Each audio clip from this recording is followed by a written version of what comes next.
Okay.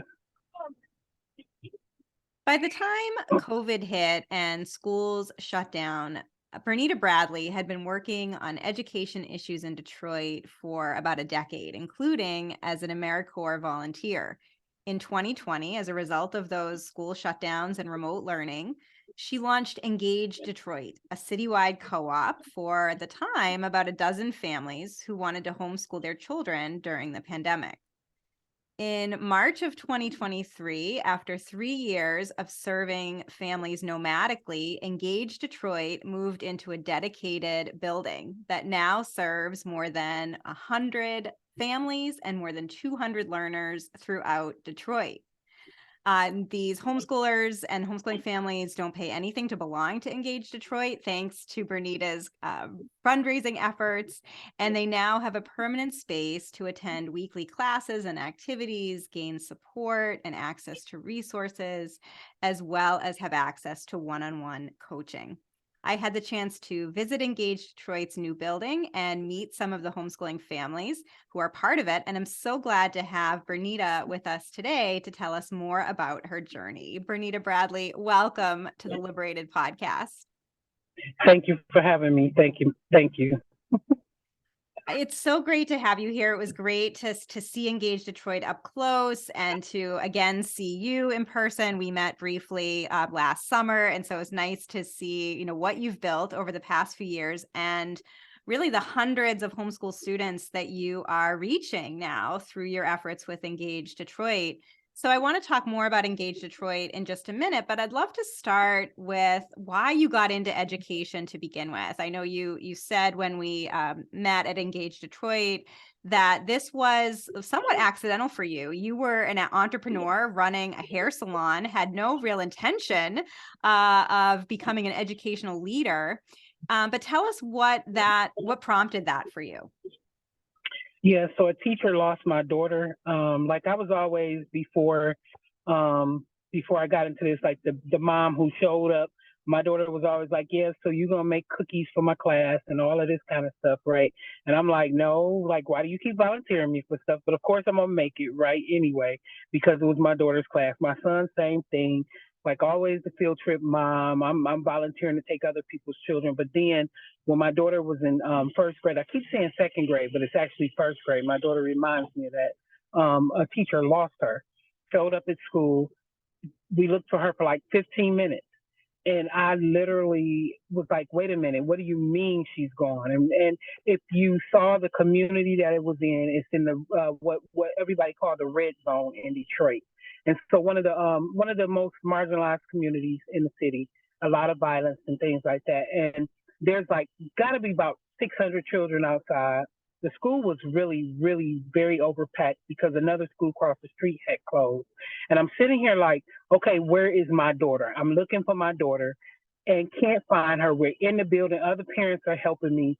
And then all of a sudden, I see my daughter. But prior to that, I went over to the teacher and asked her, like, I need you to find somebody to stay with the children and I need you to help me find my daughter. And she looked at me and said, I'm doing my job. I need you to do yours and find your daughter. And I looked at her, Carrie, and I was literally like, okay. I just knew I was going to go to jail that day, right? Like I was like, there is something really wrong with this. And once I got my daughter, after checking her body and everything, I think the principal could see it in my face. Like I was going to tear off into this lady, like verbally, like I don't want you, I really want you fired. I want you gone. You don't ever need to work.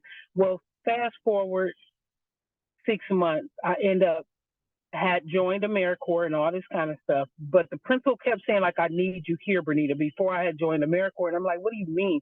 I'm always showing up. She was like, well, Mom, our schools is really going through something. So long story short, that teacher had 36 students in her class and 7 of them were special needs. She had no pull in or pull out support. Like I said, the school across the street had closed. She even had children in her class that did not speak English. And she had no support for that, right? And so we became this group of parents that was literally just there for the school, just there. Like, okay, what do you need, teachers?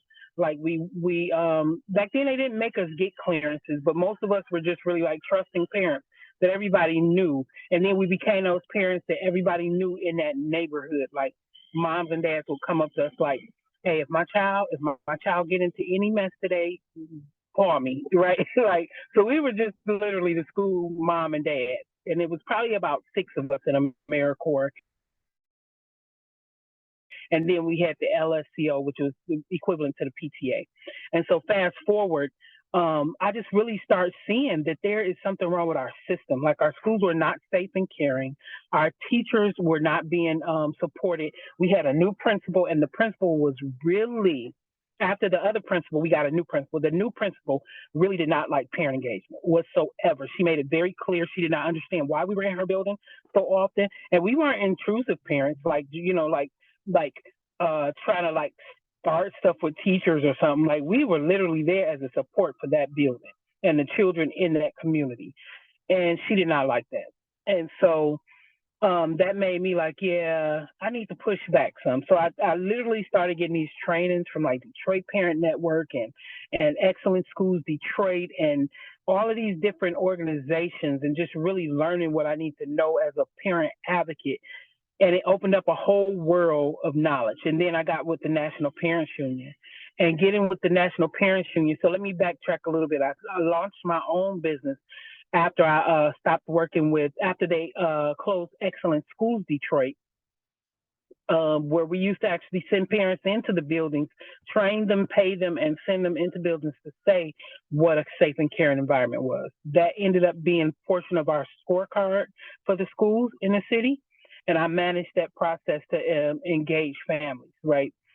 And so, fast forward, like I said, I end up starting my own business after they closed Excellent Schools Detroit and really, really diving into how do you engage community? How are organizations, philanthropic uh, foundations, how are these people engaging communities? Because most of the time, like we have our neighborhood organizations that were doing a good job, but these little smaller entities and some of the larger ones, quite frankly, were not really hearing from families. And it was like, if you're going to design anything about parents, making sure parents are all inclusive of this process. And so I started the village. And then, like you said, came, the pandemic. And here we were like, I was working with, excuse me, I'm talking so fast, but I started working with the National Parents Union. And really that like propelled me into a different national level. And I was already doing stuff cross states and things like that, like, but that really opened my eyes to see like this is so systemically wrong. Like everything across this whole country, education is failing our children, right? Like we see beautiful uniforms, we see the beautiful pep squads, and we see children like on football fields, and but then when you get these academic numbers back, you are like, wait a minute, like the school is beautiful, but can't nobody read. Like what is really going on? And so parents were tapping out when the pandemic came up, right? And had not had connection to tools for learning from literally that March all the way up to almost mid-May. And families in Detroit were like struggling. And it wasn't that parents did not want to educate their children. Like people were assuming, oh yeah, you got your children home now, you got to deal with it. No, parents were like, no, this is your job. Educate my child.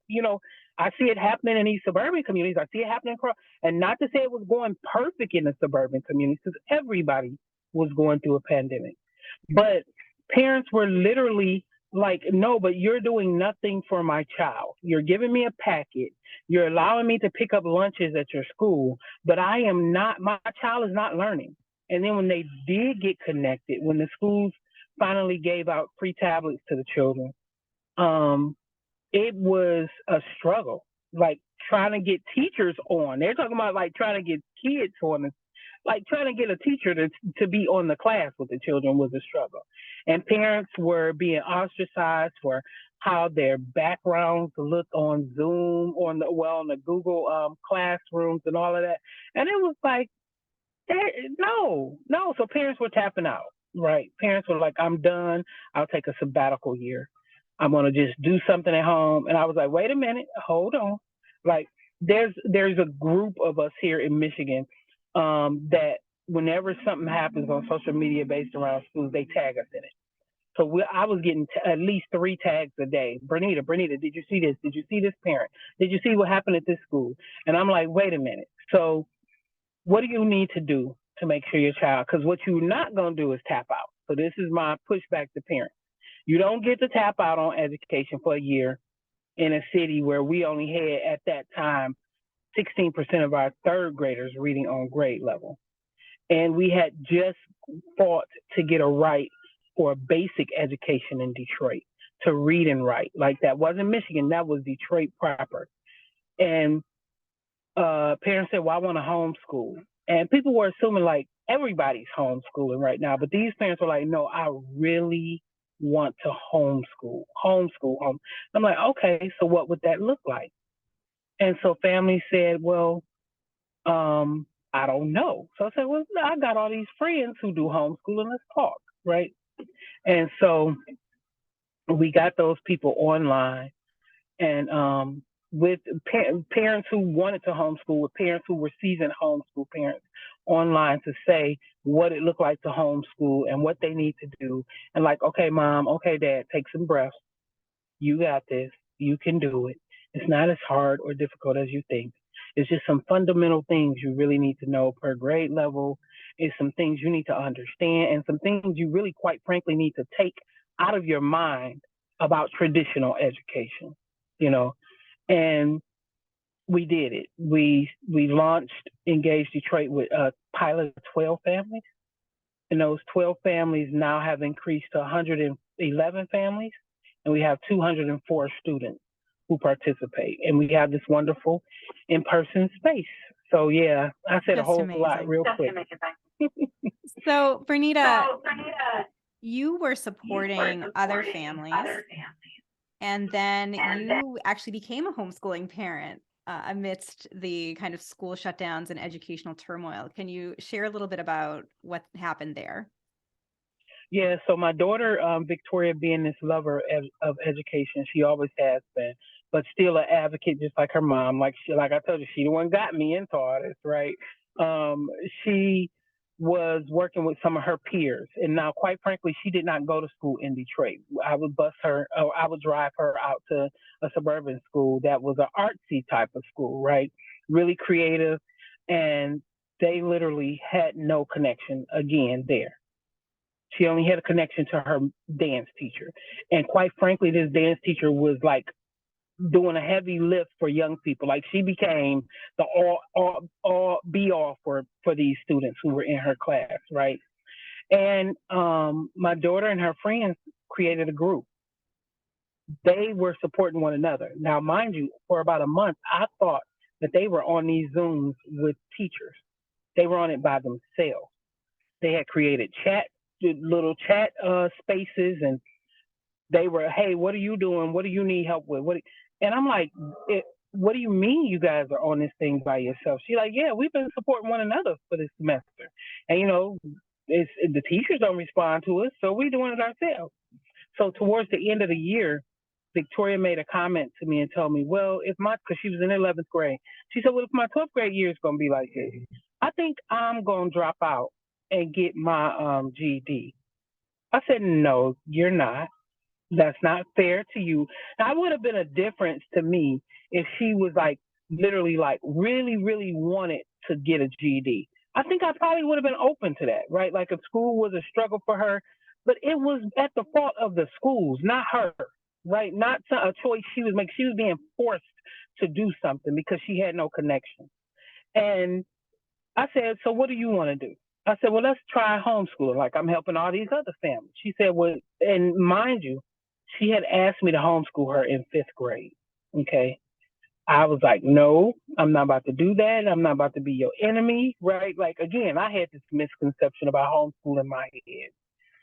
And so here we are. We're standing in the backyard one day, and in our backyard in Detroit, there's all these fireflies that come up a certain time of the season, and it's really like beautiful. Like our backyard or our front yard, it literally turns into a glow festival.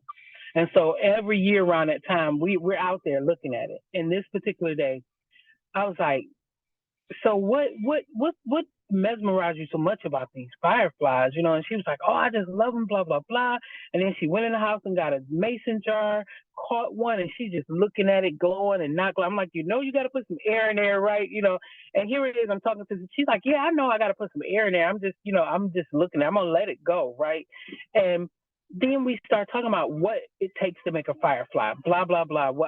How was it made? Like, what's inside of it, and what it mirrors, like.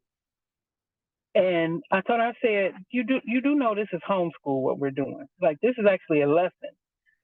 And she was like, for real? I said, yeah, all I would probably do is tell you, now go research, right? Like, go find out what the genetic makeup of it is, and write something about it and blah, blah, blah, and come back and explore. And that's actually going to open your mind to understand about other bugs and blah, blah. Like, this is science, right?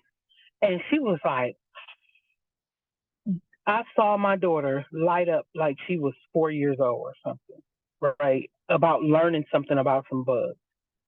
And then we decided, let's do this. I got a coach. So in our homeschool co op, we offer coaching. So each parent gets individualized coaching. So we moved from that online model where everybody was together to where you get an individualized coach based on your grade level of your child.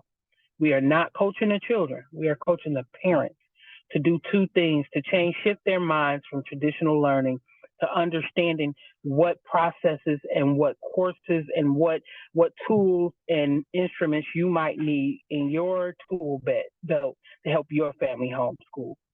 And so I became a coachee, you're right, like sitting there listening to Keisha Gray, who was my coach, and just being mesmerized with her telling me how to rethink education. And somebody who had, like, I've been doing this work now for, at the time, probably like 10 years at that time, like doing this work just really out here in education and understanding about it, but I knew nothing about homeschooling, nothing. And I was like, and it just became this wonderful journey. Yeah. So here we are today. And your daughter ended up getting a full scholarship to Wayne State Yes, she did. University. So good Yeah. outcomes there from homeschooling. So you said that Victoria had asked to be homeschooled when she was in the 5th grade, and you said, no, I'm not doing that. But do you think now, with what you've built with Engage Detroit, if there was something like that existed when she was in the 5th grade, that you would have been more open to that? Yeah, most definitely. Like, I would have created this back then, right? Like, I would have gotten with some. I didn't know many homeschool moms back then, but even in that, if I knew what I knew now, I would have went on the same voyage of making sure that any student that wanted to homeschool, and quite frankly, I'll be real candid with you. I've been a part of so many initiatives across our city and across our country, state, local, whatever, helping to like make sure schools have funding, making sure schools don't get closed, and making sure like schools that are failing, how to support. Like, I'm fighting for teachers, I'm fighting for parents, children, and quite frankly, if I could rewind, I would not fight for that. I would not fight for some of those things I fought for. I would fight for our children to be homeschooled. I would fight for more children. Some of those schools, when I'm looking at it now, I'm like, some of those schools actually deserve to be closed because they were failing children, and like historically failing children. And there's people who will be like, Bernita, well, why would you want schools closed? Because if you are not going to do right by children, why are you open? If you are going to continuously fail, not just grade levels, but generations of families, like, why are you open? Why even? And then everybody equates it to we need more funding. But we noticed during the pandemic, right? Like, all this money has come to schools, and they are still, a lot of them, not doing right by brown and black families. And they're not reinventing, rethinking, schools. They're not really like imagining what they wanted school as normal when the pandemic, or when schools opened back up, right? They just wanted it, the regular daily, and the children are showing it, that they're like, I need something new. This is not working for me. The teachers are saying it. That's why we have such a teacher shortage. Not because teachers were like, I don't want to educate your children. Teachers were like, no, this is not why I got into education. I love the children, and I feel like doing it this way is going to harm children. So I prefer not to harm children. And so, yeah, it's really a sad situation when I think about. I wish I knew all of this back then, even with my son, because my son is 30 and my daughter is 19. Like, had I known this, I would have pursued this years ago. Well, now you are touching the lives of so many Detroit families who are able to choose homeschooling because of the resources and support that you provide through Engage Detroit. I wonder if you can share a bit more about what are some of those resources and support Mhm. that homeschooling families can access through your work. Yeah. So, a couple of things. We always partner with local support groups, local projects. I don't facilitate like um, classes and things like that. So I reach out to the partners. Some of those same partners I connected to when I was working to improve schools, right? Like, so the DAPSEP, Detroit Area Pre-College of Engineering, MSU School of Music, Brilliant Detroit, a lot of organizations, Detroit Champions for Hope, any resources that the families say they need, I find those connections. I make those connections to those places. And they either pull into our center to host those programs or families go to them. Um, Nationally, we partner with like Rock by Rock. Outschool has been one of our biggest like supports. I'm like so impressed with the support we've gotten between Rock by Rock and Outschool. But Outschool literally has supported us this year to offer education savings accounts for families. So parents get these little PEX cards, and each child got $270 per semester to help with their curriculum, to help with core classes or extracurriculum activities like swimming, fishing, if children want to take volleyball, whatever. This is helping to support that. And we encourage the families like, mom, like, don't just go sign your children up for something because you want John to play football. If John say he want to play rugby, I need you to find rugby for John, right? Like, don't go sign somebody up and then they're like, we teach parents that like this is the child's journey. So we need you to really be attentive to what they need so that you're not just deciding yourself and then the child really is pushing back from learning. So, yeah. So you have these amazing resources, these curriculum partners. You also have relationships with various assessment companies that can help parents know kind Yeah. of where their kids are. I know when we talked in Detroit, you said there's this myth around homeschooling parents not wanting to know where their kids are academically according to standardized testing. And you don't think that that's true at all, that you find families really do want to know where their kids are and want to see that growth as measured by tests. So you have those partners. I think one of the great benefits that I saw, and especially in talking to some of the parents at Engage Detroit, is the one-on-one coaching with these experienced homeschooling parents that the newer homeschoolers are able to be connected with. Tell us why that is such a special part of this.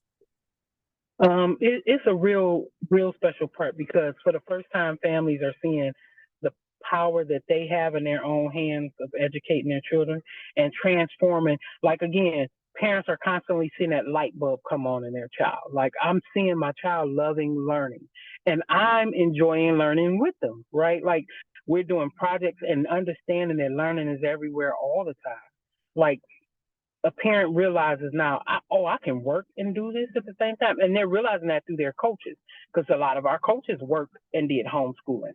A lot of our coaches ran businesses and did homeschooling, right? So what does it look like in my unique situation to make sure I'm getting the best that my child needs? And quite frankly, even understanding if your child struggles, like back to the assessment portion, right? It's okay if your child is struggling with this, but what do you need to do, mom or dad, to make sure you get them on point? Or what tools do you need to reach out for so that you can make sure that your child's not just stuck here, right? And that journey, it's like it's really like a sisterhood brotherhood program that we have, because parents are yesterday some of the parents were meeting at the building and they're talking about supporting our unique learners, like how do we support the unique learners to have fun in learning, but how do we also support their parents to understand, because we know it can be a challenge when you have a unique learner, making sure they have they have the extended resources that they need, and how do you connect to things based on your health card, right? Like your health insurance, or how do you connect to resources that's locally in your community? What can you get your doctor's office to sign on to make sure your child has occupational therapy or whatever it might be? So just seeing the support groups come together organically is just like really wonderful. And it's usually driven by a parent putting something in our mass chat saying, hey, I'm struggling with this. Who else is struggling with this? And, or, hey, I found this and this worked well for my child. Maybe some of you guys might, and then another parent, oh, yes, I tried that. Oh, I'm going to try that. Right. Like, and it's just wonderful to see the children. Right. Like, the reward for me is always the babies. Like yesterday, a child cried leaving. No, no, no. Excuse me. Monday, a child cried leaving. Every week, there's one or two of them that's gonna cry leaving the building. They do not want to leave. They're like, no, no, I want to stay. And I'm like, you can come back, right? Last week, one of the little boys wanted to take our posters off the wall. He was like, yeah, but I need to sit home for learning. And I'm like, nope, you got to come back because the poster got to stay there. These conversations I have with little children that are like what my grandmama would say, knee high to a doorknob. So they little old babies, right? And they're holding whole conversations with me. And and the parents are like, leave Miss Bernita alone. She's in her office. I'm like, no, he good. He's sitting on my couch doing his work. Like, leave him alone. Me and him was having a conversation. And so those are the fun parts and the rewards that I really enjoy. Seeing children love learning and not walking into buildings like I was before, seeing children in principals' offices or seeing children sitting in the secretary's office because they're on some type of disciplinary, punishment crap, right? Like, oh, John had to do his work in here today because he was disrupting my class. No, John's doing his work in here because John's communicating with Miss Bernita, right? So, yeah. It's really interesting, Bernita. Once you see that learning can and should be joyful for young people, it's hard to unsee it, right? And then when we see sort of these conventional systems, I think it makes us even more determined, right, to try to expand that joyful learning to more families. Do you see that expansion continuing to happen? I mean, there was talk that once schools got back to normal post-pandemic, families would return, that homeschooling would subside, but it seems like Engage Detroit continues to grow. I'd love to hear your thoughts on where your growth is and what do you think about for the future? Yeah, so out of our core 12, we had probably about 3 families that did return back to learning, right? Like in-person learning in schools, I should say. And every year we see this growth. So when schools really opened back up in like 2021, I'll say we were probably at about 40 families. But the proof is in the fact that right now we have 111 families, right? And these aren't people that we're going out recruiting, right? Like I have no recruiting tactics whatsoever. These are parents who are learning about us and parents who have decided to separate, and somebody tagging Engage Detroit online saying, hey, oh, there's a mom having a whole conversation like on her Facebook page saying, I'm tired of this. I want to homeschool. And somebody else who may not even homeschool for some at some time, they're tagging saying, here's a place, Engage Detroit is in your community. And then that person's inboxing me, right? Like we don't have a recruitment team that's sitting up calling families like, hey, your child goes to such and such elementary. Would you like to be homeschooled? No, this is happening organically. And there's more families leaving. It's proven across the country that what they say, like 1 million children are missing from school. They're not missing. Families are tired of this system, so they're choosing. I just hope to always be a service And I know that there's other groups like me across the country that want to be of service to families that decide to homeschool because we need it. It has to be this has to be an option for families. It's just great that your program's growing through word of mouth, and that more and more families are attracted to that model. I know you talked about the coaching providing support for parents who might need to continue working. I know the parents that I met at Engage Detroit are still working. One is a dental hygienist, one is a birth doula. So they're balancing work and homeschooling. But I imagine that there are barriers for families to choose a homeschooling lifestyle and become involved with an organization like Engage Detroit. What do you see are some of the biggest barriers for families interested in this educational approach? And are you working on any ways to sort of minimize those barriers for them? Yeah. So two things: money, and I have to start there because the only way that this type of work is going to be proven positive to legislators is to prove that we have there's something finances is needed, right? Because for homeschool families, finances is needed too. But so that doesn't always end up needing to be through like philanthropic dollars or people like Bela or Yas or the National Parents Union. This actually needs everyday dollars, those per pupil dollars. It needs to follow the child no matter where they go. That's my belief, right? But then the other thing is on the parent side, it's literally no barriers except for their knowledge of what to do. And once they have like a coaching process like this, then it's not knowledge that like they can obtain. It's usually stuff that's already there. They figure it out. And then it's our extended support that helps them have the tools to do that.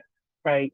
And people, I had a question from a reporter this week who asked me, well, what about parents who like may not have completed high school or may not completed college? And I said, what does that mean though? Like a parent who did not complete college is not equipped to educate their own child. Like you don't understand. We have the coaches there to help them. Like some of these students, we have a dad. Prime example. We have a dad right now comes there and does his college work in one room while his children are doing their work. Right. And so parents are figuring it out. Parents are growing together with their children. Then we have some parents who actually are former educators. Some of our coaches are former educators, and they chose to homeschool while they were an educator, right? So it like the barriers just really come in parents understanding what to do and knowing how to do it, and that they have that support there. So, Bernita, you mentioned that there are a lot of problems in the traditional system that, particularly in Detroit, academic proficiency levels are really low for students. Do you see that change is possible within the traditional system, or do you think that the most promise is coming from these innovative out-of-system models like Engage Detroit and homeschooling? I'm going to tell you with the mindset that most of the educators have now, and most of the superintendents and stuff, there is no hope there because they have a one-track mind. They see things like this as a threat to them when homeschooling is not a threat. There are going to be people who want to homeschool. There's going to be people who want traditional public school too, right?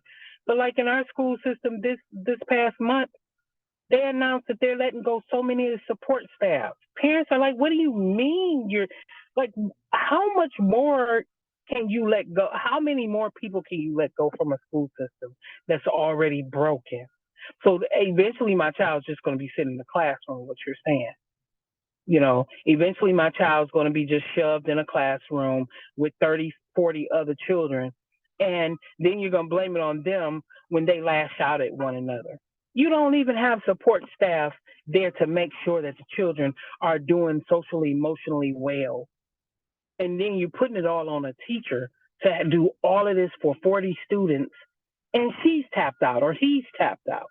Like, so I don't see hope in that until they decide that they really want to reinvent education. All they keep telling us is going to take time. But it's proven that your time is not what's working for our children. And we don't have any more time to waste when it comes down to our children. Yeah, and look to innovative models like Engage Detroit to inform that reinvention. See what are the models that parents are gravitating toward, and hopefully that provides some competitive pressure for traditional systems to make some systemic Yep. changes from within.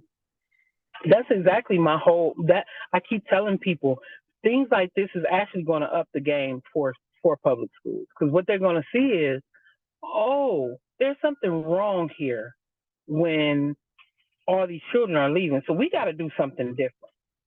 So yes, these models need to still, even after they decided that they're going to do well, it still needs to exist because we need to hold your feet to the fire that you're going to keep on doing well for the children that you serve. So, Bernita, what's next for Engage Detroit? Where do you see the organization going over the next couple of years? Yeah, so two things. Right now, we are renting a space, and I have to go right back to money, right? Like, I need the support of legislators to either make sure philanthropic dollars, right? Like, or private support to make sure that we are keeping this running for long term, because that's the only way we're going to continue to prove positive, right? That this wasn't just a one off support, but this worked. Um, and then the other thing is that we would expand. I would love there to be a Engage Detroit like in multiple places. I've had so many people who contacted me and say, how do I start this in my city? Or how do I start this in my state? And I'm willing to help those families, right? But I would love to have that same backing or financial support to actually say, hey, here's a way that you start, and here's a little bit of startup money, and here's the people you need to connect to, and like we're creating this ecosystem that will work in any community so that you understand you may not have the same supports we have in our community, but there's some support in your community. Such exciting plans. Bernita, what is the best way for my listeners and viewers to learn more, connect with you, and follow Engage Detroit's journey? Yep. So they can go to engagedetroithsc.com and look on our website. They can also look on Facebook at Engage Detroit Homeschool Group and kind of follow us and see what we do. I don't do as good of a job as at updating. I needed like a young intern or somebody to update our social media more often, but it has a lot of good information there. And then outside of that, they can look me up at B Bradley. That's BBRADLEY at EngageDetroitHSC.com. And that's my email address. Bernita, best wishes for empowering families in Detroit over the next coming years. You're doing such incredible work and so inspired by everything that you've built and continue to build. And just so glad that you took some time to be on the Liberated podcast. Thank you. Thank you for inviting us, Carrie.